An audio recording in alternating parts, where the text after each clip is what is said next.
میں ہوں عثمان قاسم، میں نصرت ویلفیئر فاؤنڈیشن سے سی قاسم انٹرنیشنل کنسٹرکشن کمپنی۔ آج ہم دیکھیں گے کہ عرب اور اسرائیل کے درمیان میں جنگ چھڑی تھی تو کیا معاملات ہوئے، اور اسرائیل کی اس وقت کی جو صدر تھی، ٹھیک ہے، اس نے کیا ایسا کام کیا کہ آج بھی لوگ اس کو یاد رکھتے ہیں، اور کس طریقے سے اس نے اسلام کو فالو کیا۔ آپ صلی اللہ علیہ وسلم کی زندگی کے بارے میں اس نے جو چیز پڑھی اور اس کو کس طریقے سے اس نے اس کی پیروی کی۔ عربوں اور اسرائیل کے درمیان جنگ چھڑنے کو تھی۔ ایسے میں ایک امریکی سینیٹر ایک اہم کام کے سلسلے میں اسرائیل آیا۔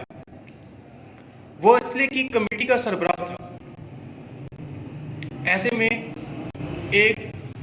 اسے فوراً اسرائیل کی وزیر اعظم گولڈ مائر کے پاس لے جایا گیا۔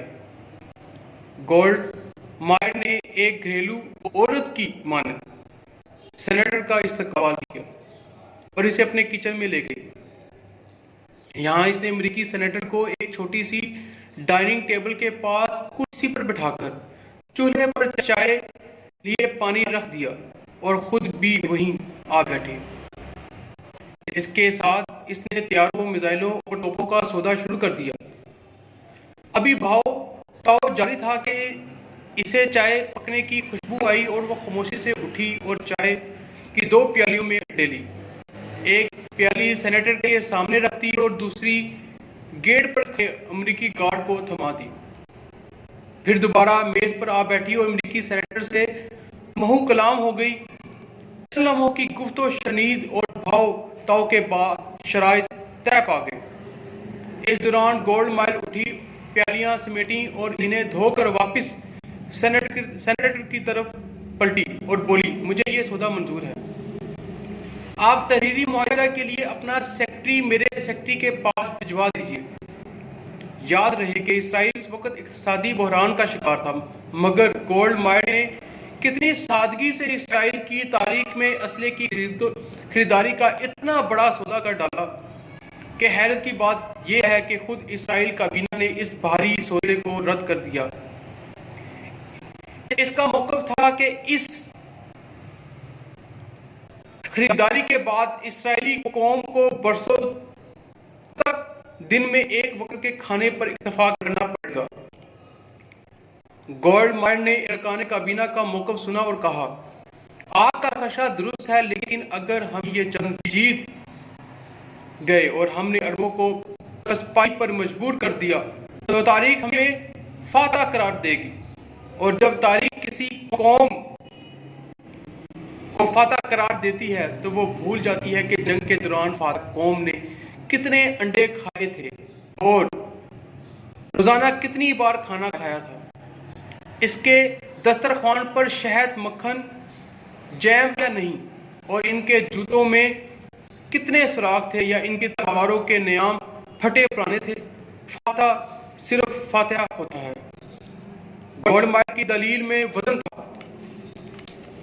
گولڈ مائر کی دلیل میں وزن تھا، لہذا اسرائیل کابینہ کو اس سودے کی منظوری دینا پڑی۔ آنے والے وقت نے ثابت کر دیا کہ گولڈ مائر اقدام درست تھا۔ پھر دنیا نے دیکھا، اسی اسلحے اور جہازوں سے یہودی عربوں کے دروازوں پر دستک دے رہے تھے۔ جنگ کے ایک عرصے کے بعد واشنگٹن پوسٹ کے نمائندے نے گولڈ مائر کا انٹرویو لیا۔ سوال کیا، امریکی اسلحہ خریدنے کے لیے آپ کے ذہن میں جو دلیل تھی وہ فوراً آپ کے ذہن میں آئی تھی یا پہلے سے حکمت عملی تیار کر رکھی تھی؟ گولڈ مائر نے یہ جواب دیا اور چونکا دینے والا تھا۔ وہ بولی، میں نے یہ استدلال اپنے دشمنوں میں جب مسلمانوں کے نبی صلی اللہ علیہ وسلم سے لیا تھا۔ میں جب طالبہ تھی تو مذاہب کا موازنہ میرا پسندیدہ موضوع تھا۔ انہی دنوں میں حضرت محمد صلی اللہ علیہ وسلم کے سوانح حیات پڑھی۔ اس کتاب میں مصنف ایک جگہ لکھا تھا کہ جب محمد صلی اللہ علیہ وسلم کا وصال ہوا تو ان کے گھر میں اتنی رقم نہیں تھی کہ چراغ جلانے کے لیے تیل خریدا جا سکے، لیکن ان کی اہلیہ حضرت عائشہ رضی اللہ تعالی عنہا نے ان کی ذرہ بختر رہن رکھ کر تیل خریدا۔ لیکن اس وقت بھی حضرت محمد صلی اللہ علیہ وسلم کے حجرے کی دیواروں پر 9 تلواریں لٹک رہی تھیں۔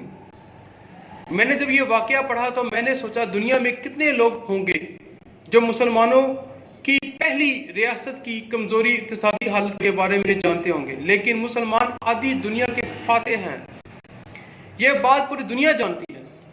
لہٰذا میں نے یہ فیصلہ کیا کہ اگر مجھے اور میری قوم کو برسوں بھوکا رہنا پڑے، پختہ مکانوں کی بجائے خیموں میں زندگی بسر کرنا پڑے، تو بھی اسلحہ خریدیں گے، خود کو مضبوط ثابت کریں گے اور فاتح کا اعزاز پائیں گے۔